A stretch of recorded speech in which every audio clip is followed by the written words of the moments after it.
This is the story of Rainbow Brite and her special friend. You can read along with me in your book. You will know it is time to turn the page when you hear the chimes ring like this.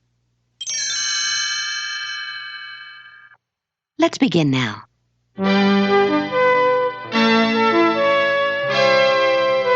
At the far end of the rainbow, there is a beautiful place called Rainbow Land. Rainbow Brite and the Color Kids live there. Together, they keep the colors bright and cheerful all over the world. But they couldn't begin to do their job without the help of Rainbow's special friend, her magnificent horse, Starlight.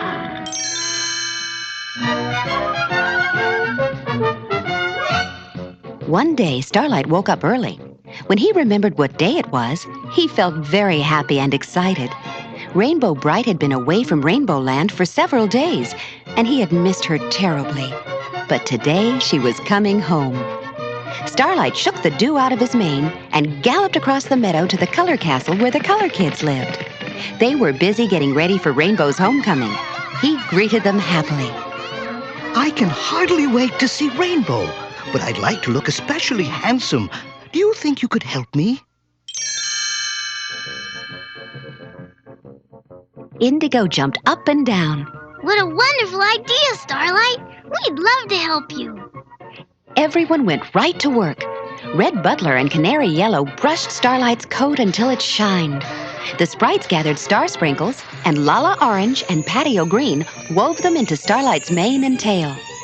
When they were done, Shy Violet brought Starlight a mirror so he could see himself. He was so delighted he pranced around in a circle.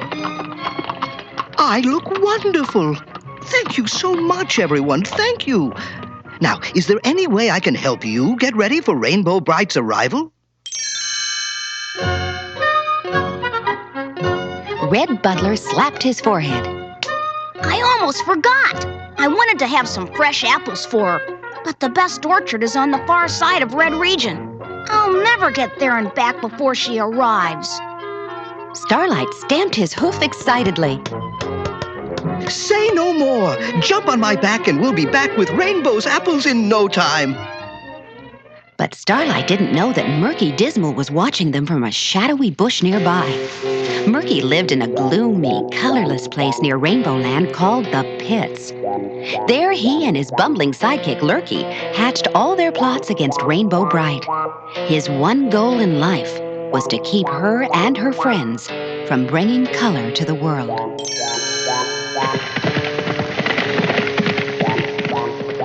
As the horse and boy galloped off, Murky turned with an evil grin to Lurky.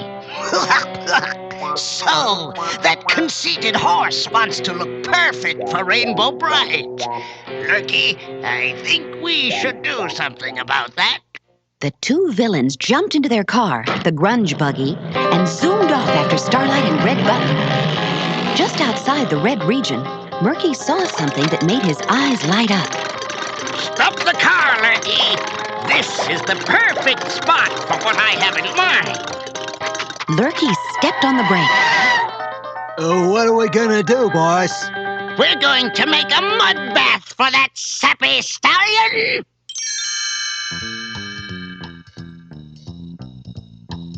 Lurky got a pail from the back of the grunge buggy and began pouring water on the dusty road. Soon, a tremendous mud puddle filled the road from one side to the other. Murky rubbed his hands in glee. Let's see how Rainbow Brite likes Starlight when he shows up looking like an old plow horse. Meanwhile, Starlight and Red Butler had picked a huge bag full of apples and were hurrying back home. As Starlight galloped around a curve, he suddenly saw Murky's mud puddle right in front of him. He tried to stop, but it was too late. He slipped in the slimy mud and fell. Both he and Red Butler were covered from head to foot with sticky mud. Lurky laughed so hard he fell over on his back, holding his sides. Murky Dismal roared with laughter. Look at Starlight, the Wonder Horse. What a horrible mess! Rainbow Brite isn't going to want to have anything to do with a horse that looks like that.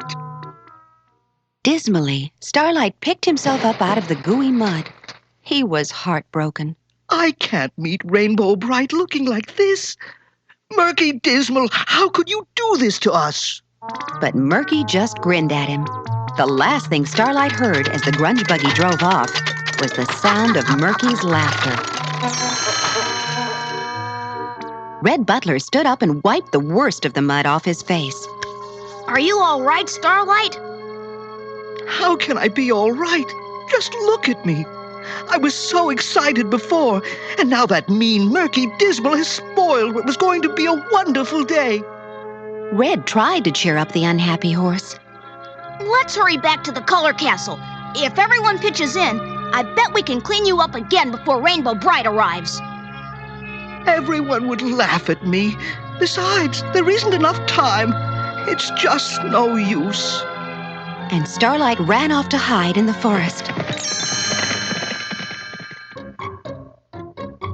Quite a while later, Red Butler walked into the Color Castle. Rainbow Brite had already arrived, and she and the others gathered around him. Red, what happened to you? And where's Starlight? I was terribly worried when the two of you weren't here to greet me.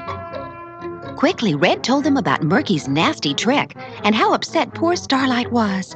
Rainbow gasped. Why, that's terrible. I'll have to go find Starlight and bring him home myself. Red frowned. It might not be that simple. You know how proud he is of his looks. He's very embarrassed and worried that we would all laugh at him. Indigo wiped away a tear. Oh, how could he think that? We'd never laugh at him. Rainbow smiled at her. Of course we wouldn't.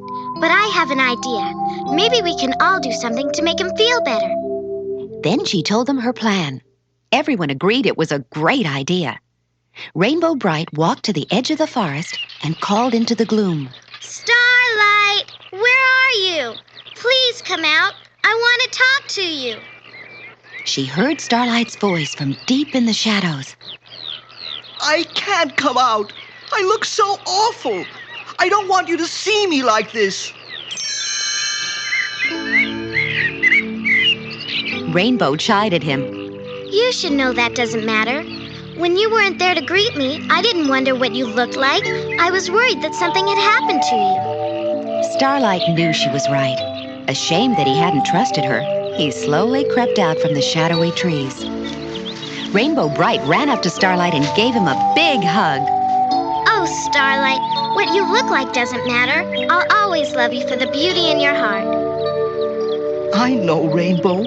I was being silly, but I so wanted to look handsome for you when you returned. Rainbow jumped onto Starlight's back. She patted his neck. Now it's time to go back and see the others. Starlight whinnied a protest. No, please, clean me up first. If the color kids see me like this, they'll laugh. Trust me, Starlight. I'm your friend, and I promise no one will laugh at you. Together, the two friends flew back to the Color Castle. But when Starlight swooped down and landed by the front gate, he couldn't believe his eyes. There were all the color kids and all the sprites covered from head to foot with mud.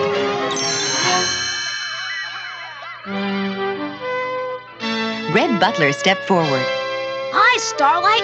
I thought you looked so good covered with mud that I decided we should try it. Starlight had to laugh. You certainly look very silly, almost as silly as I was acting. And I love you all, even covered with mud. Starlight smiled to himself. He knew he had the best friends in the world.